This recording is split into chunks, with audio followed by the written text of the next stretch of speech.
করব, control J button press করে একটি লেয়ার করে নিব, কন্ট্রোল আই বাটন প্রেস করে দিব। এটার ব্লেন্ডিং মোড চেঞ্জ করে দিয়ে বিবিট লাইট করে দিব। ফিল্টারে যাব, আদার্স হাই পাসে ক্লিক করে দিব। রেডিয়াসটা একটু কমিয়ে দিচ্ছি হালকা, দেন ওকে করে দিলাম।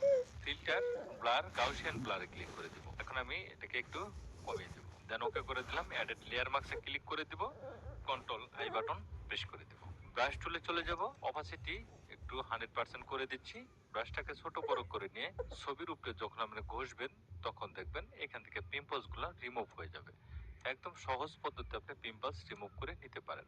দু একটু থাকলে তখন এটা এভাবে ক্লিন করে নেবেন।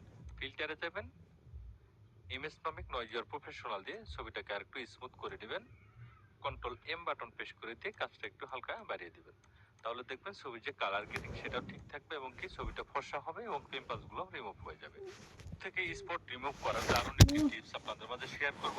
কন্ট্রোল জে বাটন প্রেস করে একটি লেয়ার করে নিব, কন্ট্রোল আই বাটন প্রেস করে দিব। এটার ব্লেন্ডিং মোড চেঞ্জ করে দিয়ে বিবিট লাইট করে দিব। ফিল্টারে যাব, আদার্স হাই পাসে ক্লিক করে দিব। রেডিয়াসটা একটু কমিয়ে দিচ্ছি হালকা, দেন ওকে করে দিলাম। ফিল্টার ব্লার গাউসিয়ান ব্লারে ক্লিক করে দিব। এখন আমি এটাকে একটু কমিয়ে দেব, দেন ওকে করে দিলাম। এডেড লেয়ার মার্কসে ক্লিক করে দিব, কন্ট্রোল আই বাটন প্রেস করে দিব। ব্রাশ টুলে চলে যাব, অপাসিটি একটু 100% করে দিচ্ছি। ব্রাশটাকে ছোট বড় করে নিয়ে ছবির উপরে যখন আপনি ঘষবেন তখন দেখবেন এখান থেকে পিম্পলস গুলো রিমুভ হয়ে যাবে।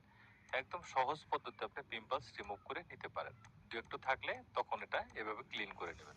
ফিল্টারে যাবেন, ইমেজ মামিক নয়েজ প্রফেশনাল দিয়ে ছবিটাকে আরেকটু স্মুথ করে দিবেন। কন্ট্রোল এম বাটন প্রেস করে দিয়ে কাজটা একটু হালকা বাড়িয়ে দিবেন।